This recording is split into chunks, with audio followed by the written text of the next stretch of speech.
right. Hello. Good morning, everyone. How's it going? I hope everyone is doing well. Welcome to part 3 of a 3-part series on the Harvard Business School application.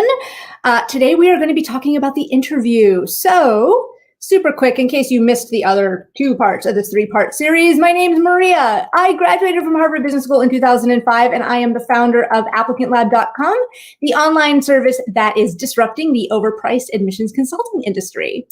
In case you are brand new and just joining the entire craziness that is the MBA admissions process and you have yet to start digging into admissions consultants and their prices, they charge a lot of money. Applicant Lab covers all of the same stuff. It's all of my advice, the exact same advice that I would walk you through if I were sitting down with you and charging you $10,000. But since it's all online and done via video-based lessons, it costs $349 as a flat rate. You can use Applicant Lab by yourself, which is what a lot of people do.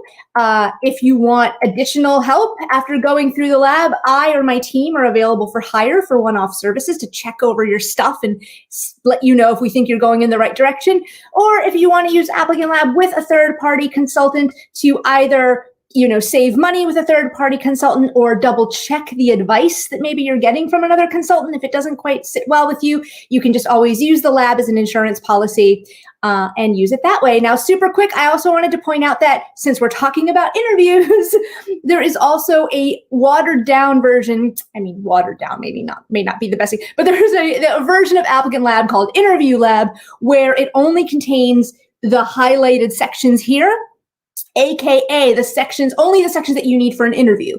So if you didn't use Applicant Lab earlier, but you were invited to interview and you I don't need the whole Applicant Lab, I just need the interview piece, no problem. We've got you covered with just an interview part. It's only $99 and it contains all of my lessons for the interview as well as these sort of foundational lessons on career vision and resume. And then on top of Interview Lab, if you purchase Interview Lab, you can then, and once you go through it, you can then book mock interviews with either myself or with my team. All right, so let's rewind a little bit in our brains and remember, what did we cover in our previous episode?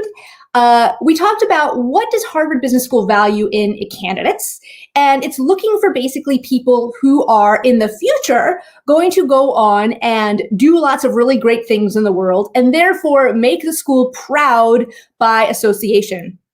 The bigger the change that person draws or the bigger the change that person pushes in the world, the better the draw will be for the school, the better the brand of the school will be elevated. So they're looking for people who are at a minimum going to do nice things, but hopefully, fingers crossed, are going to go out and really shake things up and become well-respected leaders, either in the for-profit sector, the nonprofit sector, or what have you.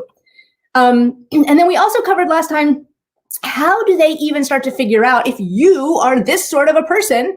Well, the easiest indicator, it's an imperfect indicator, but it's in the absence of any other indicator, in the absence of a sorting hat from Hogwarts, the only other thing they can do is they can judge you based on your previous accomplishments. So previous accomplishments and previous demonstrations of leadership are the absolute best way to try to predict if someone has future leadership potential. And so when you are describing to them that you are this person, you have to think about what does Harvard Business School value in terms of communication style. Because they have the case method, which we covered previously, and since the previous essays in years past had very stringent word limits, right? They would have these crazy essays with 200 word limits or talk about 3 accomplishments in 600 words. So it was these very stringent word limits. So this is definitely a school that values brevity, and not simply brevity for its own sake, but you have to say things in as few words as possible, but also as clearly as possible, because using few words doesn't mean a whole lot if no one can understand what you're saying.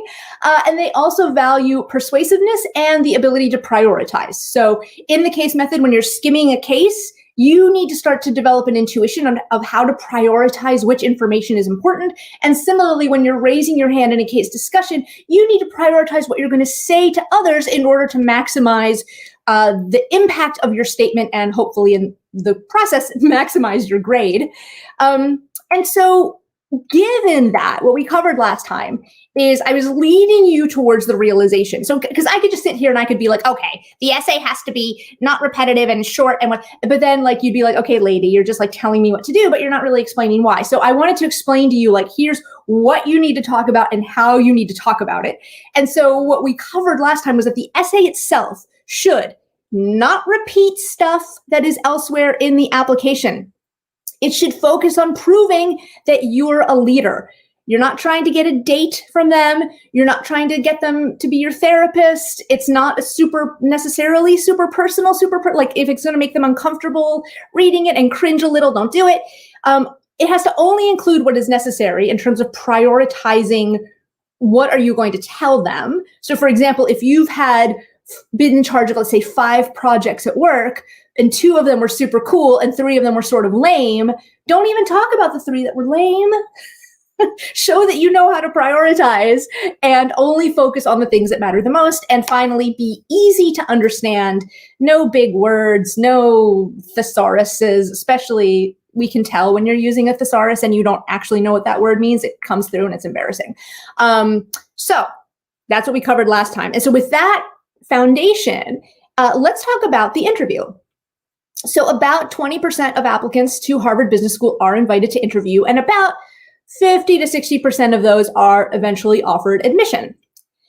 So let's talk a little bit about how the HBS interview differs from other schools, because there is really no other school in the United States that has this kind of an interview. Most of the other schools, they might have little variations here and there, like does an AdCom person do it? Does this, Yale tends to ask a question about a quote that you have to submit, right? There are little variations for the other US schools, but Harvard and the other US schools have very, very different interview styles.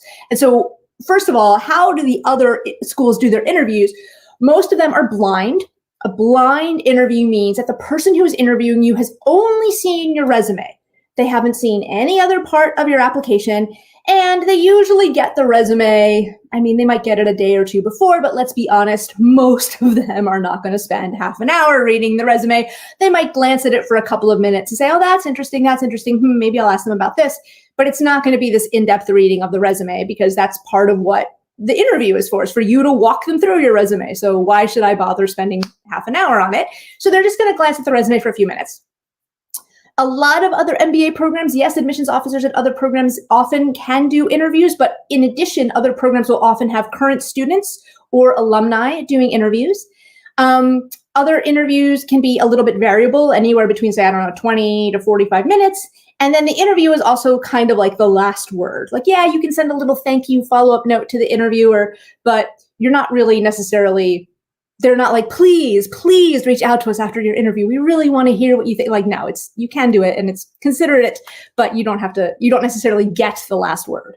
With Harvard Business School, here are the differences. They are going to read the person interviewing you will have read your entire application, not just your resume, but your essays, the little boxes, etc., in depth. It will almost always, 99% of the time, be a member of the admissions committee, plus oftentimes a note taker. So it's usually 2 people in the room or on the Zoom. And so one of them is the interviewer and the other one is more just in the back taking notes. It will last exactly 30 minutes. And at the end, you get to have a post-interview reflection, which is your opportunity to give the last word. And we're going to get into all of these. We're going to go down. The agenda for today is to go down these boxes on the right and dig into them a little bit more. So, okay, nothing is off limits. Anything that you submitted with your written application is fair game for the interview. So don't ever come, if you get an HBS interview and they ask you some sort of really weird question about that one little thing that you thought they weren't going to pay attention to and say, oh, it's not fair because instead of focusing on, the 800 words of my essay, instead they just focused on this one little thing here and that's not fair. No, it is fair. Anything is fair. Anything is fair game that you submit in writing. So not just your resume, but the essay. And also those little boxes that we talked about last time that for other schools might be an afterthought, but for Harvard are actually vital. the description of your job. What are your responsibilities? What are your accomplishments and challenges? Why did you leave? What were your extracurricular activities in college, after college? Which awards have you won? What are your career goals? You get a 500-character box in the application, a teeny little box to talk about your career goals. And then also your recommendations. So it is not uncommon. It's not super common, but you can also be asked about like, hey, your recommender said blah, blah, blah about you. What do you think about that? Or why do you think they said that? Or do you disagree with this? Right? So literally anything. Another thing about the job boxes is that you have to put your salary information. You might get asked like, hey, normally people in your company, let's say you work for a company that sends a ton of people to business school, like, hey, normally people at your company get promoted after the 2-year mark. You haven't yet. Or, hey, we noticed that you really didn't get much of a bonus last year. Why was that? So even your salary information is up for grabs for discussion. And really why this is that what they're trying to get at is the person sitting in front of us the real deal? Are they actually the person? We have this written version of them, and now we have the real version of them, and do they match? Or was the stuff that was submitted in writing all sizzle and no steak? I have a former boss who used to say that all the time, right? Was it all a bunch of fluff, but then no real substance? Once you dig below the surface, you find out that they say something like, oh, I was a member of a team that did blah, blah, blah. And you're like, oh, that's pretty cool. And then you ask them in the interview, you really start digging. So what did you do in this team? And they have to sort of sheepishly admit like, well, I was just the person taking notes. And I was just the person, sort of fetching the water and the coffee. Like, not a good look if you exaggerate in your essay. And then in the interview, I drill down on you. And it turns out that you lied in your essay, right? So part of what they're trying to get at is this person someone we want in our class that we think is going to make the school proud, but also are they the person they pretended to be, they represented themselves as in the application? And so because of this, a lot of questions will focus on unearthing the real story, right? Details behind a story that you talked about in an essay, details behind why a recommender said something about you or why you made a choice that you made, trying to get a sense of like, why did you make this decision? Were your motivations pure or were they selfish, et cetera, et cetera? Okay, so another way that the HBS interview differs is that you'll normally have a professional full-time member of the admissions committee and a note taker there. So keep in mind that many HBS AdCom members are themselves HBS alums. In some cases, they might be the spouses of HBS students. And sometimes they just might be from others. They may have started their careers at other schools or what have you. But for the most part, many people on the HBS admissions staff have MBAs from Harvard themselves. And so what does this mean? It means that they're smart. So don't patronize them. And I don't just mean like they're smart, like, oh, they have a high IQ, but they're also very interested in business. And so you should expect them to do things like be very familiar with the Wall Street Journal on a regular basis. You should expect them to know a lot about your company and industry. And if they don't know about it coming into the interview, you should expect them that they will have taken the time to teach themselves about your industry. So why is it? So don't say something like, oh, I'm really interested in using blockchain, Bitcoin, AI, machine learning to revolutionize whatever. For another school, they might be like, okay, that sounds interesting, whatever. That's lots of big words. And the HBS interviewer might be like, what does that even mean? Because isn't blockchain, Bitcoin, like blah, blah, blah? Because I was just reading an article, in The Economist about how blockchain really is blah, blah, blah, right? So they are going to be testing, they are gold medalists in BS detection, I like to say. And the other benefit is that having a note taker present means that the interviewer doesn't have to focus on asking questions, processing your answers, and then writing notes about your answers, right? The interviewer can be fully focused on driving the conversation forward, knowing that someone else is taking care of the note writing. And so therefore, that's another reason why it's a much more intense interview experience as opposed to other schools where the person has to take notes while you're talking, which means that their cognition is divided, right? They're half listening to you, but they're also half thinking about what am I going to say? And then they're also, well, wait, that's three halves. You get what I mean. Part of their brain is divided between listening, thinking, and then writing. The HBS person doesn't need to think about writing, doesn't need to worry about writing. And so they can focus much more on you, which is why so many people talk about the HBS interview being super intense. Remember me? Remember this slide? I had this one in the last thing about how Harvard loves brevity. And so this also plays into the interview. You see it in a lot of places in the application, and you also see it if you get to the interview. So other MBA interviews might look a little bit more like this. You can have, let's say, 5 to 7 questions.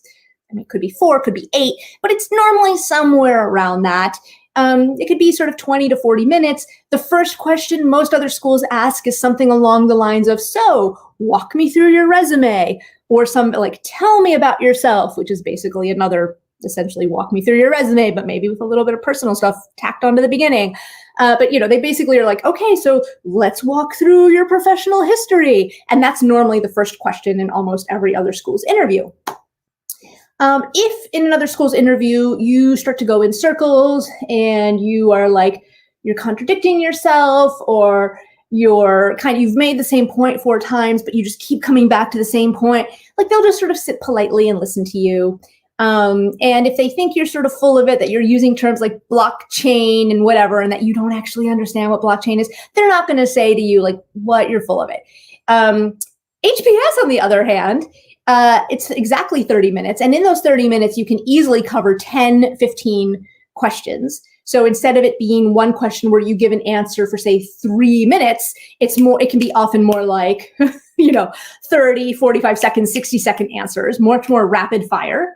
They might start with walk me through your resume, but they also might not.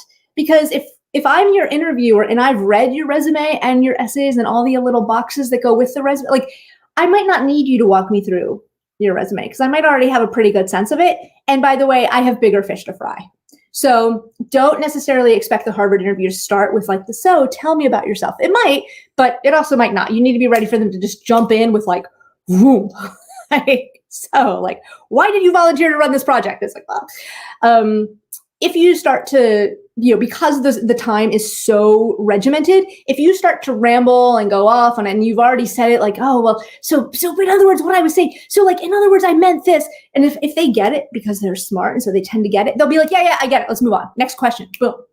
And if you do say something like, oh, blockchain, machine learning, cryptocurrency, and they think that you don't really know what you're talking about, they might be super polite and smiley to your face and rejecting you in their heads.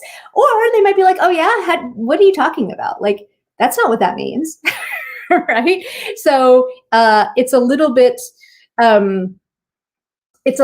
more, not confrontational, but they don't have time to waste on fluffiness and pleasantries necessarily, because they have a pretty big task on their hands. The admissions committee is certainly not given an easy job. So remember this from earlier, where I said, therefore the essay should not repeat stuff, should focus on proving that you're a leader, should only include what's necessary to be easy to understand. The same thing applies to the interview. So if something is like, for example, if I ask you, let's say you have a certain story of a leadership thing that you did in your essay, and you describe certain things that you did, and I ask you about that, listen carefully to the question, because for another school, the person will not have read your essay. And so you can tell the whole story from start to finish. But in a Harvard interview, it's more likely that the question will be something specific that wasn't in the essay that I'm curious about, that I want to get to know. I'm like, wait, how did that work again? Or wait, so you said this and she just said, okay, and she was cool with it? Like, how did that happen? So first of all, make sure that you pay close attention to the question, because the question will sometimes just be about one specific facet of the story. Similarly, you don't necessarily have to tell the whole story, especially please don't recite it the same way as if though you memorized your essay, because that becomes so, like I do mock interviews for HBS on a regular basis, and I will literally cut people off and they'll say something like, it was at that moment that I decided that the agriculture, and I'll be like, yeah, that was the moment you decided you have it right here. It's on page 7. Like, let's go, right? Like, don't do that. So just like how the essay should not repeat other stuff elsewhere in the application, don't start repeating concepts and ideas that I already know about because I've read your application in depth. So the same rules for the essay also apply to the interview as well. So why is this? Like, why are they like, I already know this about you, or like, come on, like, let's move on. Is it are they like this because they're just super evil, and they're mean and they like to torture people? No, it's not. That's not it. Maybe some of them are, but for the most part, the most part, they're very nice people when you get to know them in real life. Like they might be really kind of mean to you in the interview, and you get to know them later, and you're like, oh, you were super nice. You're actually super nice. Why was I sweating to death when you were grilling me? And the reason it's not just because they enjoy being mean. It's because of the case method, right? So if we think back to all the things that Harvard prides itself on being the case method as the primary form of instruction, when you are in a case discussion, let's think about what that means. You have to be ready for anything. The topic can change at any moment. There's no prescribed, like, okay, for the first 10 minutes, we're going to talk about page 3. And then for the next 5 minutes, we'll talk about graph number B. Like, no, like you have no idea where that conversation is going to go. If you have an idea that you want to convey, you have to do it quickly. And if it's something complicated, you need to think of a way to convey it quickly. So that way the other 89 people in the room get it, even though they don't have your background. You also benefit in a case discussion from just being a generally curious person.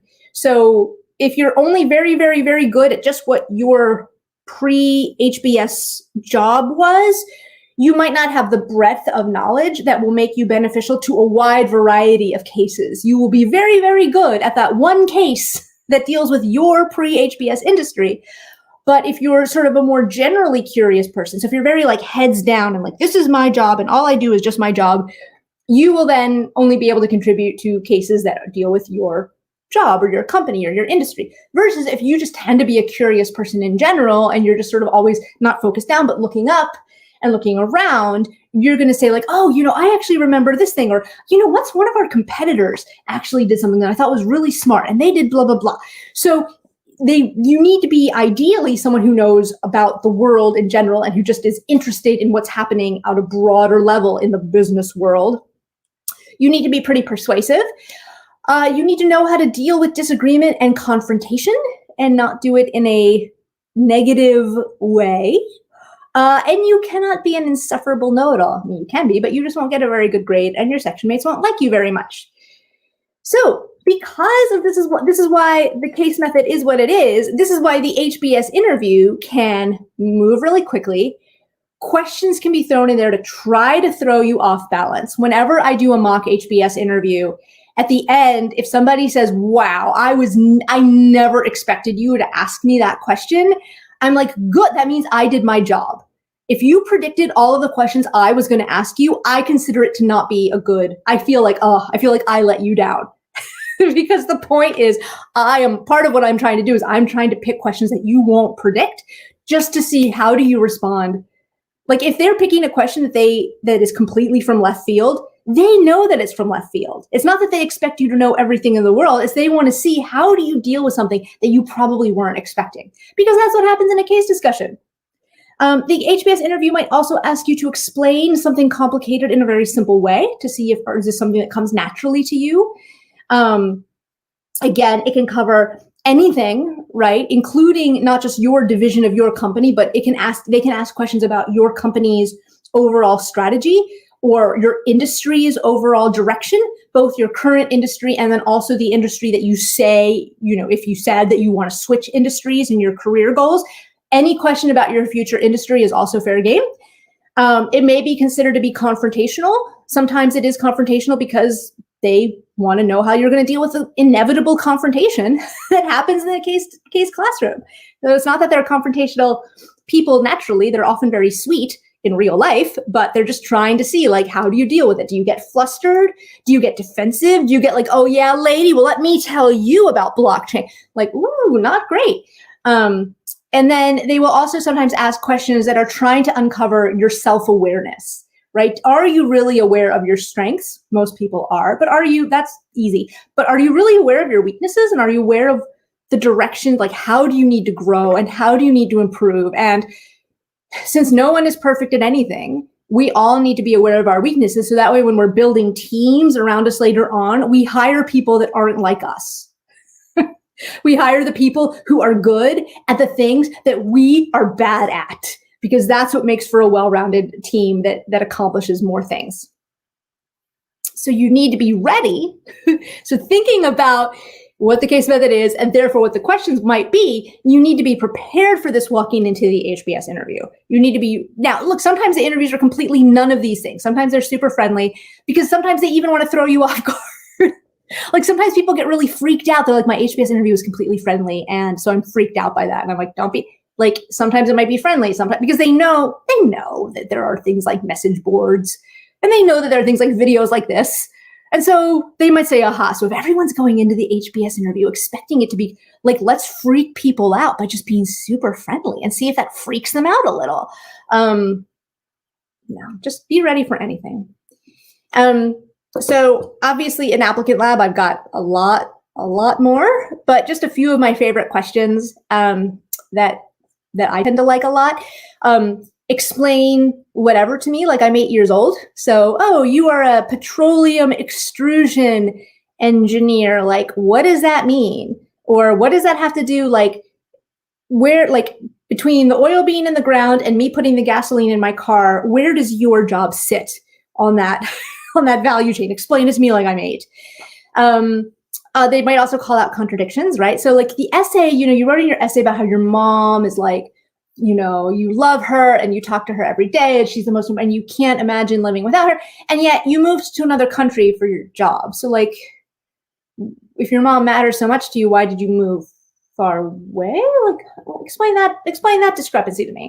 This was one that my husband got. And don't just think like, oh, you're like, oh, Maria, like these are dinosaur questions. Like he got this question almost 20 years ago and you still can get questions like this today. So the more things change, the more they stay the same. So, this failure that you talked about, we asked you about a failure and you talked about a failure, but it really wasn't a failure, right? Let's be honest. That wasn't a failure. That was just bad luck. So tell me about a real failure. Like what's a time you actually failed at something? And please spare us the BS or the dancing around. Failure questions freak people out, right? People feel like, oh, I have to pretend like, oh, my biggest failure was that I didn't turn my phone off before, and it rang during and that's not really a failure. That's a faux pas. That's a mistake, but that's not a failure. Tell me a failure. Right? Let's be honest. And part of what that question is probing is also like your self-awareness. Like I said before, everyone has failures. Everyone sucks at one or more things. And the faster you admit that and the more open you are about that, the better off you're going to be in the long term because you're going to surround yourself with people who are good at those things. Oh, this is another one. So the career vision stuff, right? Like, oh, you said that you wanted to start, an incubator for women-run businesses in Rwanda when you graduate. So how many women-run businesses are there? And in Rwanda, and how are they going to pay you? Because if they're startups themselves, how are they going to pay? How are you going to make money? How are you going to survive? Like if you're targeting these pieces of social enterprise, but what's your business model going to be? So questions like that, right? Or questions like, oh, so you said you want to work in the solar energy industry. Who's your favorite company in the space? Or what do you think about such and such company? Like, oh yeah, like recently in the solar energy industry, there was this one company that announced blah, blah, blah. What did you think of that announcement? If you were their competitor, what would you do differently to fight against this company's announcement, right? So they want to make sure that you really understand what you're talking about and that you didn't just sort of half bake something and throw it onto the page. And then this is similar to the failure question. What is something you will never be good at, but that you wish you were? And then another thing, finally, something that Harvard offers that is pretty uncommon is the post-interview reflection. So like I said at the beginning, for other interviews, you're going to write a thank you note to the person who interviewed you, and it'll be short and sweet. But Harvard actually, they formally give you a place where you can upload what they call the post-interview reflection, which is basically like a thank you note plus, right? It's like a thank you note, but a little bit extra. And it's basically your chance to have the last word. And so how that works is that within 24 hours of your interview, there's a space where you can upload sort of a message to the interviewer, the admissions team, both, and just say like, I think the question is phrased something like, how well did we get to know you? So tell us, how do you think the interview went? So it's not like, please thank us for being such amazing interviewers, which is the thank you note. It's more like, how did we do? How was the interview? Not how did we do in terms of were we good interviewers, but how, like, did we get to know the parts of you that we needed to get to know? And so you get 24 hours to write that. And so when you write it, I think it should be a 5,000 word novel where you just shower them with flattery. And then you also confess about every possible insecurity you've ever had in your life. You should definitely repeat everything that was already, no, I'm just kidding. Have you been paying attention? If you've been paying attention, you knew that I was just joking when I started on. No, it should not be this rehashed, like, in our interview, we discussed my career plan and we also discussed the time.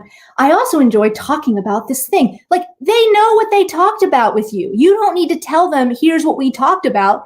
The woman was either interviewing you or the note taker was taking notes about it. So what's the point in saying, like, our interview was very interesting. It gave me an opportunity to talk about A, B, C, and D. Like, they know what the interview was about because they were there.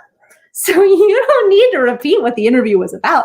The other one that cracks me up is this, there's this idea that flattery is going to get you somewhere with HBS, and it's not. And so I love the ones that, and whenever I get these and I edit them or I give back feedback on them, I'm like, I cross it out, not quite with this big of an X, but I pretty much cross things out with my little pen on my touch screen thing. Like, no, not like, you know, the Harvard interview was truly the most incredible interview I've ever had. Like, what? You did an excellent job managing the discussion. Like, yeah, I know I did. Like, what? Why would you think flatter? Like, wow, you know, we weren't going to let this person in, but they said that I'm really good at interviewing. So, yeah, it tilts the scales in their favor. Like, no. As with the essay and the rest of it, and with the interview answers themselves, your post-interview reflection should only include relevant things that you think they need to know. I urge most people for the post-interview reflection to be 250 words max. That is approximately half a page. It's about 3 paragraphs, like one longish paragraph and 2 shorter paragraphs, let's say. Maybe 500 words max, but yeah, the post-interview reflection, it's titled that because it's supposed to be your reflection on how the interview went. But I also like to say that it's a reflection on you of how mature you are and how good of an executive. It's a reflection upon what sort of executive you are or future executive you will be. So if you, like, I was so nervous and my stomach was growling and I'm sure you could hear my stomach growling and it was so embarrassing, like, nah. So none of that stuff. Okay. So, oh, sorry, I just wanted to end. So that's all of what I've got for today's on this topic. Just a reminder, again, the interview lab, it's all the interview stuff. There's more there on the HBS interview, but hopefully this is enough to get you started. And if you want more where that came from, go ahead and please purchase the interview lab to support what I do. And so with that, I stopped sharing. Okay. Oh, my hair is sticking up a little here. That's also part of getting into HBS, is that you need to have hair that kind of has a mind of its own. I'm just kidding. All right. So I actually ended early, which is weird, right? Okay. So I'm going to take just 2 seconds to take a little sip of some coffee because my throat is dry. But while I'm doing that, I am going to see if there are questions that I can see here. Where's the little thingy? Are there questions? Hold on just a moment. Okay, here are the comments. I'm not seeing any. Am I missing something? Hold on, let me make the window bigger. I don't see any questions that are happening. So Abhijit or someone from the GMAT club, folks, if there are questions, please post them for me. And while I'm waiting if you want to have questions, go ahead and put them in the comments. And while I'm waiting, the other way to get into Harvard Business School is to one day give birth to the world's greatest 11-year-old. Happy birthday, Alejandro. Today is my kid's birthday. And so I told him, he's embarrassed, but I was like, I'm going to wish you a happy birthday today because on this video. And so he's like, Mom, don't do it. But te quiero, mi amor. Mwah. I said to myself, I'm only going to do it if I have time left over. All right. I don't actually see any questions coming in. So either that means there's something broken with the web page and no questions are coming in, or people just don't have questions, which is also cool. So if that's the case, I think I'm going to wrap things up. If you have questions, you can also put them in the comments underneath the video. I come back every once in a while, every now and then to check on them. And yeah, if you liked the advice that I gave here, please check out applicantlab.com. You don't have to pay $1 zillion to get good advice. If you found my way of giving advice right now useful, that's what Applicant Lab is, but for everything. So check it out, please. Okay. Oh, some questions. Finally, some questions are coming in. So someone said, I was made to understand HBS value conciseness in interview. Someone said the interviewer actually started a timer in front of the person. Yeah. It's exactly 30 minutes. So how do we practice conciseness? I mean, you practice conciseness just by practicing powerful communication in general. So, if right now, like we just so happen to be in May? Oh my God, today is June. That's right, it's June 1st. So if you apply, you still have 3 or 4 months, assuming you get invited to interview in round 1, you still have 3 or 4 months to practice. I'm not saying practice your interview questions, your interview answers. It becomes super robotic. And the minute the interviewer thinks that you've memorized your answers, that is, boy, oh boy, do I love to go for the kill at that moment. Because that's what I'm like, oh yeah, you thought you could predict what I was going to ask you? Boom, here's a question you weren't expecting. So how to practice conciseness is you can practice it in terms of, I think, challenge yourself at work and in your, let's say, community service. Challenge yourself to try to be someone who gets to the point quickly, who speaks concisely, who gets across the key points as quickly as possible. Think about when you're communicating that the other person doesn't know, they don't see the movie that's in your head. So in other words, when you're telling a story about a memory of something that you did, you can picture a movie in your head of here's all the people that were involved and here was the conference room and the window was over there. But I just have a blank screen in front of me. So when you start to tell me the story, realize that the other person just has a blank screen in their head. And also think about what are the key things they need to know. Do they need to know that the conference room had a window? Probably not. Do they need to know that the chairs were red? No. But do they need to know that the VP had said that if you messed up this presentation, you were going to get fired and therefore the pressure was on? Probably. That's probably a good bit of information that really sets the stage. So another thing you might want to do is maybe just watch CNBC or some sort of business news network. Just try to watch how they tell their stories. Now, obviously, a news story is going to be different than a narrative story about your life, but look at how they focus on when journalists are speaking on the air, how do they tell the story concisely in a way that moves things along quickly. So that could be another way to think about it, to practice.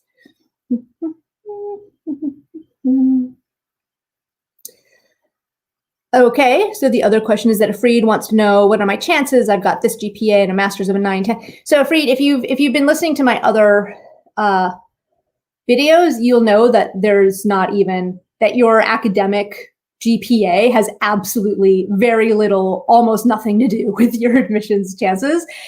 Very, very poor performance can keep you out, of course.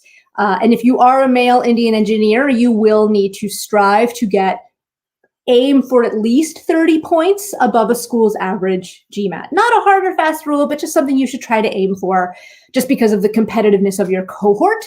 But if you've seen my other videos, you know that if we think about the pyramid, the ADCOM hierarchy of needs, the academics is the very bottom of the pyramid. And it doesn't matter if you cross it by a mile or by a millimeter, just as soon as you cross that hurdle, that's all that matters. So after that, it comes down to so many other things, primarily at the very top, especially for schools like Harvard and Stanford and the other top schools, it comes down to your leadership impact. So I would urge you, Afreed, to go back to the previous video in this series and watch that one, because that's where I talk about leadership, because you could have a 9 out of 10 or a 10 out of 11 or a 99 out of 100, whatever. It doesn't matter. That's not what matters.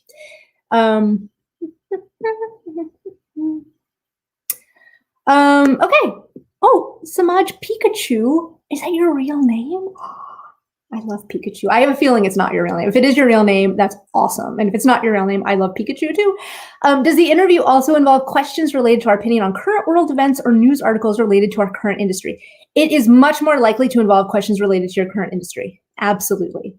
Current world events in general, like what do you think about Israel and Palestine? Like, I mean, yeah, but that's not going to be quite as, since it's not a public policy school, the discussions might revolve around things like global politics. In fact, there's a class in the first year that's like global macroeconomics. And so since politics and macroeconomics are usually pretty closely intertwined, you may have some political discussion, but for the most part, it does tend to be more business. So absolutely, Samaj Pikachu, be ready to talk about like, hey, like last year, your competitor was sued for blah, blah, blah, and they settled that lawsuit. What do you think? Like, should they have settled the lawsuit? What do you think? Like, or your company last year did a huge round of layoffs in, Europe. Do you think that was the right thing to do? So I would absolutely be ready with news about your industry and news about your company and news about your closest competitors. Ashi is asking, I'm considering applying to HBS in like 3 years. So what can I do to be a good fit for HBS? Again, Ashi, I'm not trying to like sidestep your question, but I just did last week an entire thing.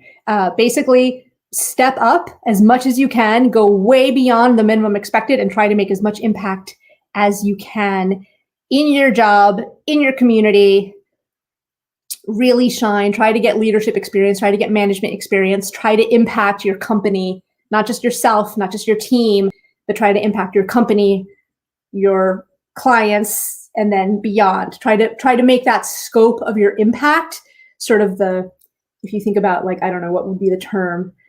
Like the impact crater. That's probably the term I'm thinking of. Try to make the impact crater of your actions as big as possible.